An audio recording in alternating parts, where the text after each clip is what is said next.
오늘은 인생의 시험 9번째 시간으로 누가 주는 것으로 살 것인가 라는 제목으로 말씀 전합니다. 오늘도 함께 나누는 말씀 가운데 여러분 각자에게 향하신 세미하고 부드러운 주님의 음성을 들을 수 있었으면 좋겠고요. 그리고 그 음성 가운데 여러분들에게 깨달음이 있고 그 깨달음이 여러분의 삶에 대한 결단과 변화의 역사가, 은혜가 나타날 수 있기를 바랍니다. 예수님께서는 공생의 사역을 시작하기에 앞서 성령에게 이끌려 광야로 가셨고요. 그 광야에서 악마에게 3가지 시험을 받습니다. 제가 또 말씀을 드렸지만 여기서 악마는 일종의 메타포와 같은 거예요. 악마가 뭐에 대한 메타포라고요? 하나님을 대적하는 것. 그러니까 이걸 자꾸만 뿔 달리고 막 기괴한 형상을 하는 그런 형상으로 생각을 하면은 잘 이해가 안 되고 은혜가 안 돼요. 하나님을 대적하게 만드는 것, 하나님과 멀어지게 만드는 권세, 세력, 뭐 그런 것으로 생각을 하시면 됩니다. 예수님께서 악마에게 받으신 3가지 시험은 무엇을 의미하느냐면 예수님께서 공생의 사역 동안 받으셔야 했던 시험을 1차적으로 의미하는 거예요. 그러니까 공생의 사역을 시작하기 전에 광야에서 악마에게 받았던 3가지 시험을 통하여 예수님께서 이 공생의 사역 동안 받으셔야 했던 시험을 의미하고 있고요. 더 나아가서 이 예수님이 받으셨던 3가지 시험은 예수를 그리스도라고 믿고 따르는 우리의 신앙 생활에서 끊임없이 반복되어지는 시험에 대한 메타포라고 할 수 있는 거예요. 그래서 우리가 예수님이 받으셨던 이 3가지 시험을 통하여 우리 인생의 시험을 어떻게 극복해가고 초월해 나가고 해결해 가고 또 여기서 길을 찾아가는가를 생각해 보려고 예수님의 받으셨던 시험을 살펴보고 있는 것입니다. 40일 동안 금식하여 굶주리신 예수님에게 악마는 광야의 그 널브러진 그 돌로 빵을 만들라라고 예수님을 시험했어요. 시험이라고 하지만 이것은 유혹이죠. 걸려서 넘어지게 하려는 것. 그런데 예수님은 악마의 유혹에 넘어가지 아니하고 사람이 빵으로만 살 것이 아니다라는 말씀으로 악마의 유혹을 극복하십니다. 뛰어넘습니다. 첫 번째 유혹에 실패한 악마가 예수님을 어떻게 했습니까? 높은 데로 데려갔다라고 성경은 기록하고 있습니다. 누가복음 4장 5절이죠.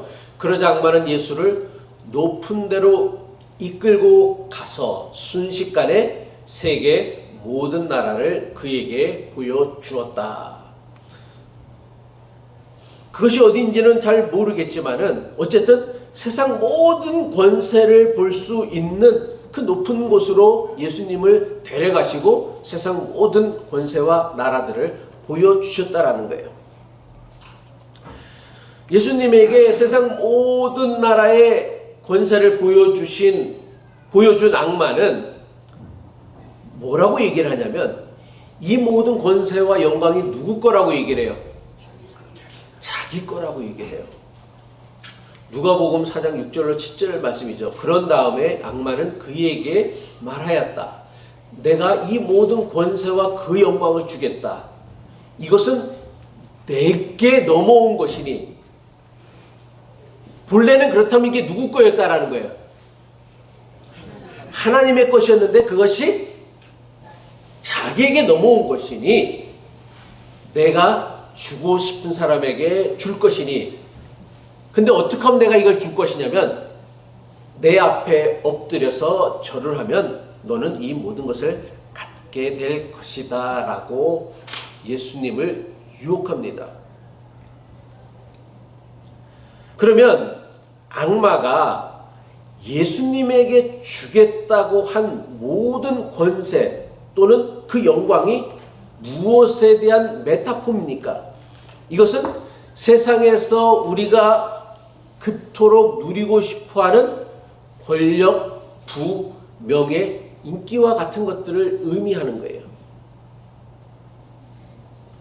그리고 세상에서 누리는 권력과 부와 명예와 인기는 동서고금, 동양이나 서양이나 옛날이나 지금이나 막론하고 사람이라면 누구나 가지고 싶어하는 가장 간절한 소원이자 욕망입니다.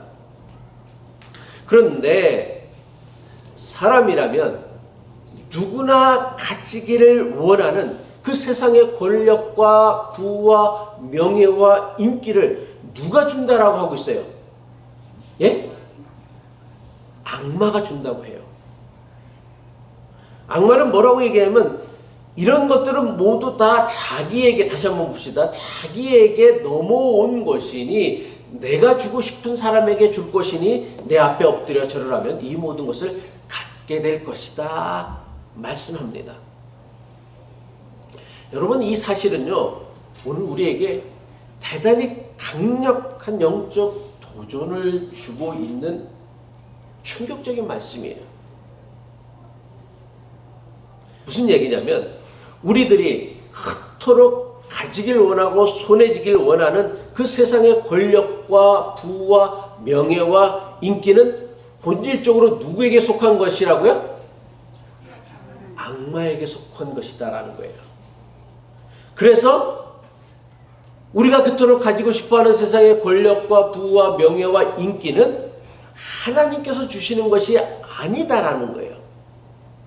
이런 것들은 모두 다 악마에게 속한 것이어서 악마가 준다라고 말하고 있다는 것입니다.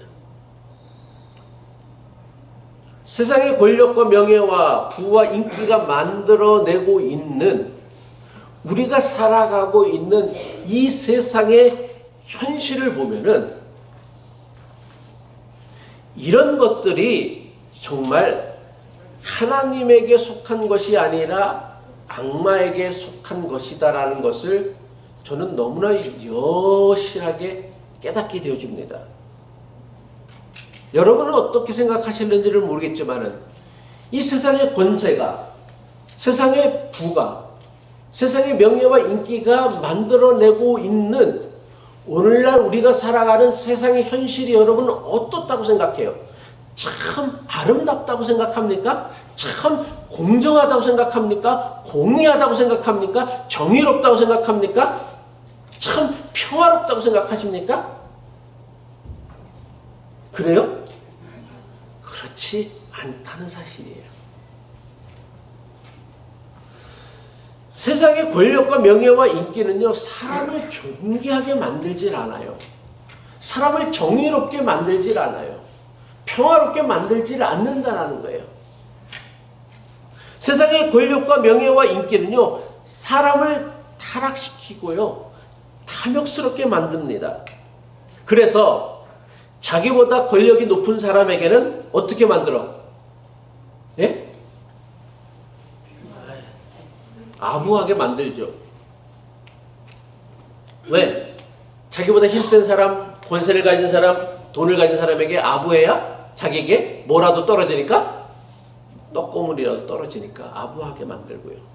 반대로 자기보다 돈이 없는 사람, 권세가 없는 사람, 지위가 낮은 사람은 함부로 여기는 지극히 교만하고 비겁한 사람으로 만드는 게 바로 악마가 주는 세상의 권세와 부와 명예와 인기의 본질이라는 거예요.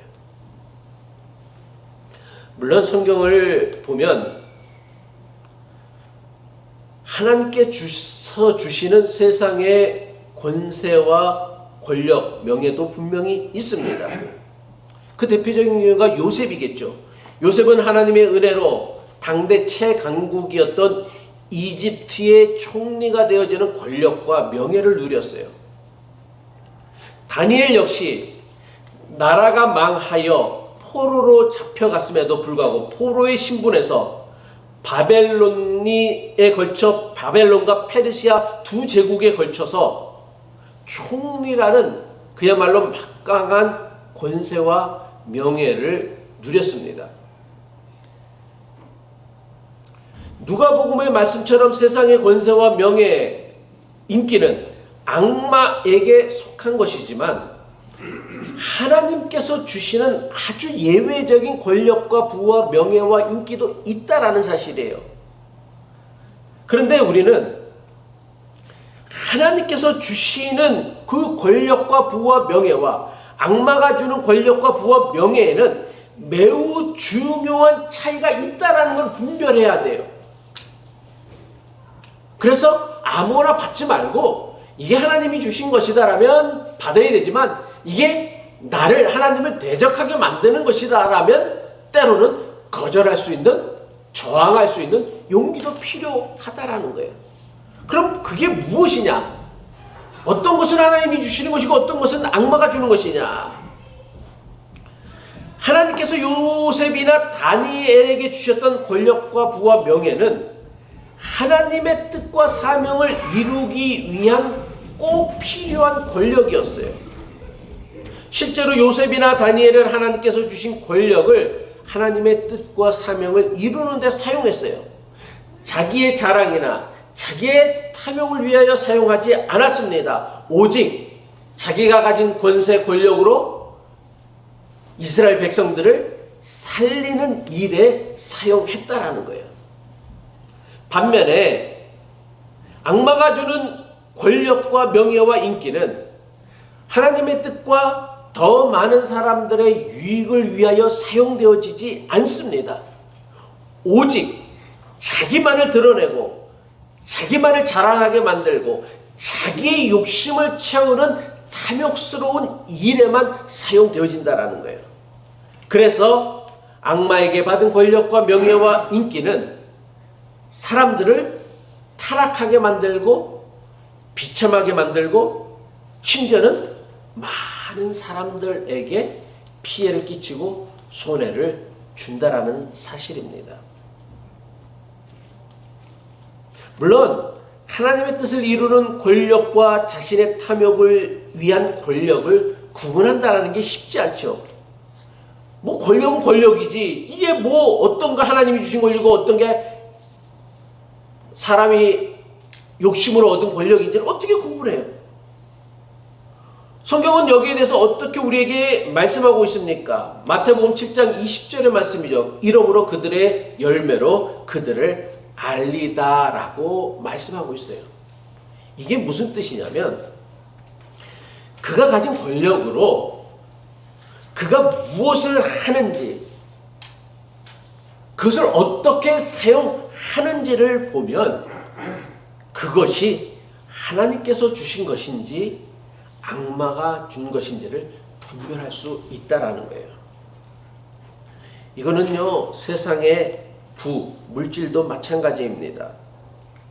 사도 바울은요 부자가 되려는 욕심을 사람을 파멸과 멸망에 빠지게 한다라고 아주 단호하게 경고하고 있어요. 그러나 부자가 되기를 원하는 사람은 유혹과 올무와 여러 가지 어리석고도 해로운 욕심에 떨어집니다. 이런 것들은 사람을 파멸과 멸망에 빠지게 합니다. 이게 사도 바울의 가르침이에요. 그런데 오늘 교회를 다니고 하나님을 믿고 예수님의 가르침을 따른다는 사람들 가운데 부자가 안 되고 싶은 사람이 어디 있어? 근데 성경은 부자가 되기를 원하는 사람은 유혹과 올무와 여러 가지 어리석고도 해로운 욕심에 떨어지게 되어지고 이런 것들은 사람을 파멸과 멸망으로 이끈다는데 예수님을 믿는다고 하면서도 여전히 우리의 욕심은 부자가 되려고 하는 데 있다라는 거예요. 심지어 사도 바울이 뭐라고 얘기를 했냐면 돈을 사랑하는 것이야말로 뭐의 뿌리다? 일만하게 뿌리다라고 얘기를 했어요. 이게 기독교의 근본적인 가르침이란 부에 대한 태도란 말이에요. 근데 그러면 모든 부가 악하냐? 또 그렇지는 않다라는 거예요. 성경을 보면 물론 신약 성경에는 그런 예가 드물지만 구약 성경에 보면 하나님께서 주시는 부도 분명히 있습니다. 그러면 우리는 어떻게 하나님께서 주시는 부와 악마가 주는 부를 분별할 수 있습니까? 어떻게 분별할 수 있어요? 또 잘 모르시에요? 아까 지금 방금 전에 이 말씀드렸는데 그 돈을 어떻게 사용하느냐, 무엇을 위해 쓰느냐를 보면 알 수 있다는 거예요. 만약 내가 가진 돈이 사치하고 낭비하는 일에만 사용되어진다면 이건 하나님께서 주신 게 아니겠죠. 이것은 악마가 우리를 돈의 노예로 만들려는 유혹이다라는 거예요. 하지만 하나님께서 주신 분은 하나님의 뜻을 이루고 많은 사람의 필요를 돕는데 사용되어진다라는 거예요. 하나님은요, 우리가 욕심이 아니라 필요를 따라 살기를 원하십니다. 그래서 예수님께서는 우리에게 기도를 가르쳐 주시면서 뭐라고 기도하라고 가르쳐 주셨습니까? 일용할 양식을 위해 기도하라고 했어요. 일용할 양식이 뭐예요? 그날의 필요를 의미하는 거란 말이에요. 그리고 하나님께서는 우리의 필요를 공급해 주시고 채워주시는 분이에요. 그래서 그 하나님을 믿고 따르는 삶에는 뭐가 있는 거예요? 기쁨이 있고 만족이 있고 감사가 있을 수밖에 없는 거예요. 하지만 악마는요, 우리에게 늘 필요 이상의 것을 부추기게 만들고 욕심내게 만든다는 거예요. 그래서 우리를 더 많은 권력과 더 많은 돈과 더 많은 명예와 더 많은 인기에 얽매여 살아가게 만든다는 거예요. 악마가 우리를 더 많은 권력과 더 많은 돈과 더 많은 명예와 인기에 얽매여 우리를 거기에서 또 빠져나오지 못하도록 옴싹달싹 묶어놓는 필살기가 있어요. 악마의 필살기가 있단 말이야. 그게 뭔지 알아요? 불만족이란 말이에요. 불만족. 하나님이 주시는 것에는 만족이 있어요. 감사가 있단 말이야. 근데 악마가 주는 것에는 만족이 없어. 불만족하게 만들어. 그래서 뭘 가지고 누리고서도 불평하고 불만하고 원망하게 되어져요. 자기가 가진 것이 아무것도 아닌 것처럼 여기게 만든다라는 거예요. 어떻게? 다른 사람을 것을 비교하면서 야, 쟤는 저런 것도 가지는데 나는 그런 것도 못 가져. 우리가 예전에 비하면 얼마나 잘 살게 되어졌습니까? 여러분들이 이민 왔을 때를 생각을 해보십시오. 얼마나 잘 살고 있습니까, 지금? 그런데 그 잘 사는 것 때문에 감사가 있어요? 만족함이 있어요? 아니요. 불만스러워요. 야, 쟤는 나보다 저렇게 더 잘 사는데 나는 이게 뭐야? 불평과 불만과 원망이 우리의 마음속에서 떠나지 않는다라는 거예요.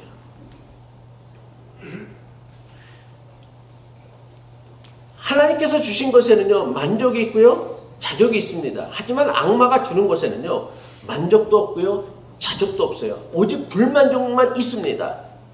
그래서 하나님께서 주시는 물질에는 감사가 있고 만족이 있습니다. 그런데 악마가 주는 돈에는 자족이 없어요. 만족이 없어요. 부족하대. 늘 스틸 헝그리야.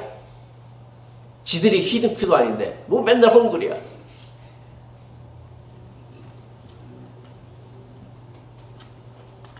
오직 불만족만 있어요.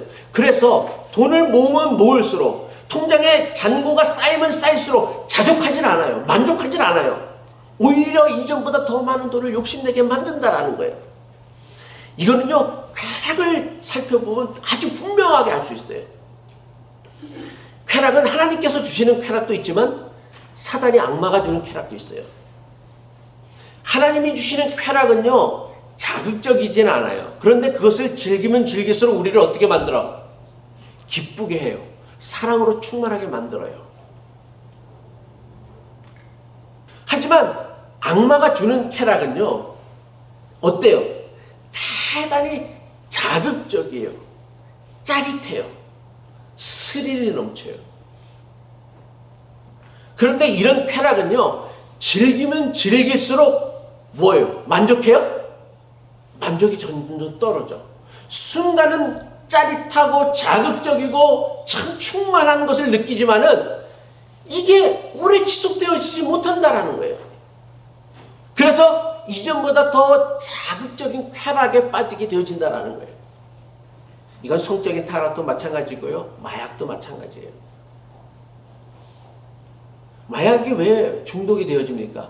처음엔 요만큼만 주사를 해도 그렇게 극락을 체험하는 것 같은데 안 돼. 나중에는 만성이 되거든. 그 불만족이 되니까 양을 자꾸만 늘려가는 거예요. 이처럼 사람의 욕심은요, 아무리 채우려고 해도 채울 수 없는 밑빠진 독에 물 붓기와 같다라는 거예요. 이게 인간의 욕심이라는 거예요. 이건 밑빠진 독에 물 붓기와 같아요.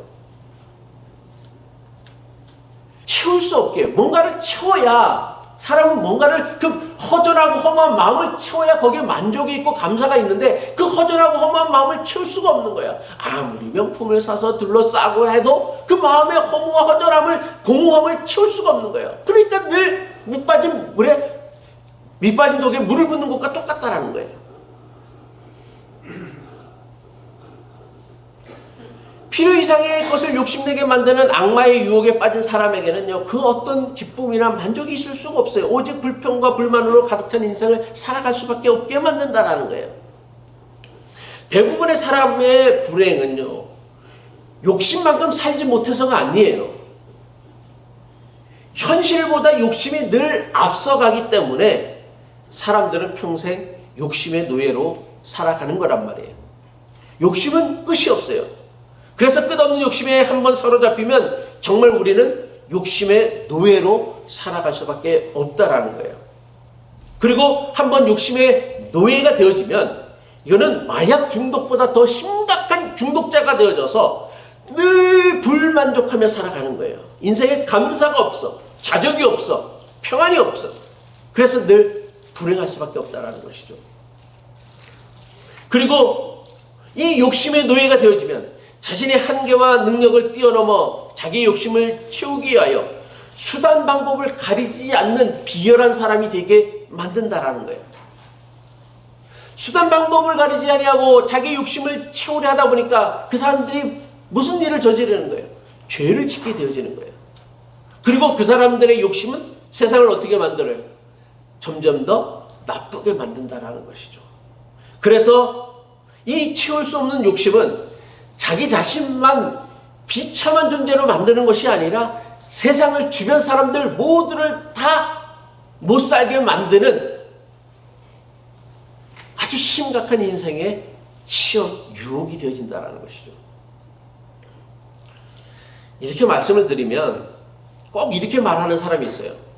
아이고, 목사님 참 나이브한 소리 하고 계시네 라고 얘기해요.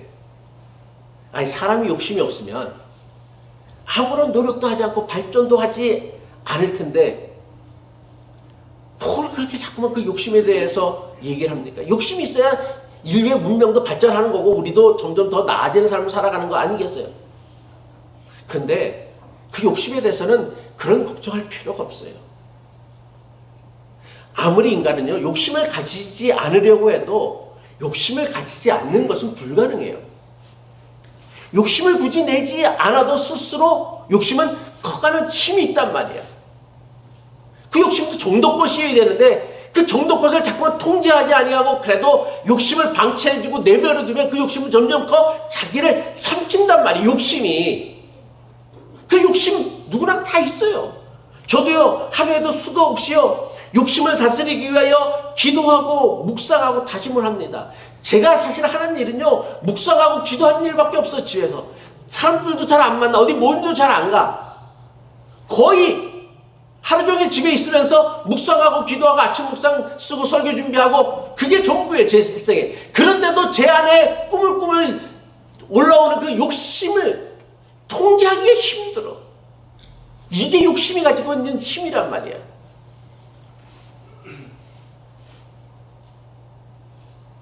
이건 비단 저만의 문제만이 아닐 것입니다. 여러분 모두가 겪고 있는 현실이라고 저는 생각해요. 그러니까 욕심 없으면 아무런 노력도 하지 않고 발전도 없을 거란 걱정할 필요는 없어요.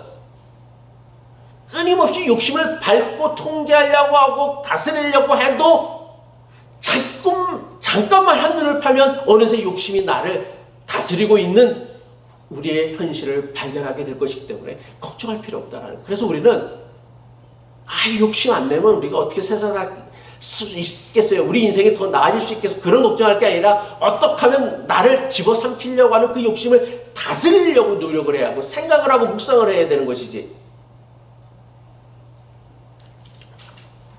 물론 남들보다 더 큰 권력, 남들보다 더 많은 돈, 남들보다 더 높은 명예나 인기는 대단히 매력적입니다. 그런데 이런 것들을요, 우리 인생의 목적으로 삼게 되어지면 사람이 어떻게 되어집니까? 권력의 노예가 되어지고요, 물질의 노예가 되고요, 인기의 노예로 전락하고 말아요. 그 인스타그램의 좋아요가 뭐가 대단히 중요하다고 그거를 올리려고 그 난리를 생난리를 치냔 말이야. 그래서 돈을 주고 때로는 자극적인 영상을 올리고, 그만큼 우리는 다 뭐예요? 인기의 노예가 되어지고 있다라는 거예요. 인정의 노예가 되어지고 있다라는 거예요. 우리가 노예가 되어지고 있다는 사실을 분명히 보여주는 것이 바로 악마의 두 번째 시험입니다. 악마가 어떻게 하면 세상의 모든 권세와 영광과 명예를 준다라고 얘기했습니까? 자신에게 엎드려 절하면 이 모든 권세와 영광을 준다라고 했어요. 여러분, 단순히 악마에게 엎드려 절하라는 것은 그냥 한번 고개를 숙이거나 한번 절하는 것을 의미하는 게 아니죠. 영어 성경을 보면은 워십이라고 나왔어요. 나를 경배하라라는 거예요. 뭐예요 그게? 악마를 경배하라는 게 뭐예요? 자신에게 복종하고 자신에게 충성하여 자기의 방식대로 세상을 살아가라는 게 악마에게 엎드려 절하라라는 악마의 두 번째 시험의 유혹, 시험이라는 거예요. 다시 말해 이걸 한마디로 말한다면 자기를, 악마를, 하나님을 대적하는 그 삶의 방식을 자기 인생의 방식으로, 인생의 주인으로 삼으라는 거예요. 그리고 자기를 주인으로 삼아 자기의 방식을 따라 세상을 살면은 세상에 속한, 자기에게 속한, 악마에게 속한 세상의 권세와 부와 명예와 인기를 준다라고 말하고 있다는 것이죠. 말씀을 마칩니다. 인생을 사는 데는 두 가지 방식이 있습니다. 하나는 악마에게 절하고 경배하며 살아가는 것이라면, 다른 하나는 하나님을 경배하며 살아가는 것입니다. 악마에게 절하고 경배하면 악마는 세상의 모든 것을 우리에게 준다라고 약속합니다. 하지만 악마가 우리에게 준다고 약속한 그 모든 것들은요, 우리의 필요를 넘어서는 욕심과 탐욕을 위한 것들이라는 것을 알아야 돼요.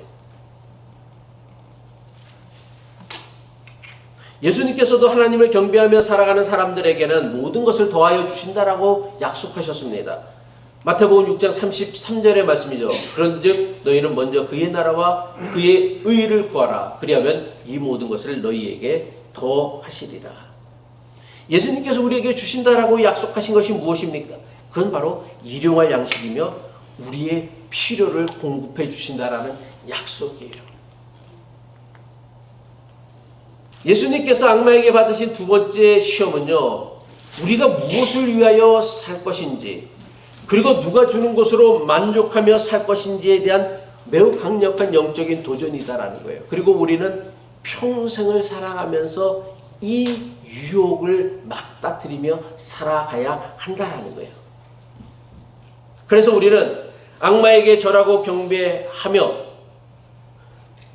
채우려고 해도 도무지 채울 수 없는 욕심을 위하여 살아갈 것인지, 아니면 하나님을 경배하며 우리의 필요를 공급받으며 우리에게 주신 것으로 감사하고 자족해하며 살아갈 것인지는 전적으로 저와 여러분의 선택과 결정에 달려 있습니다.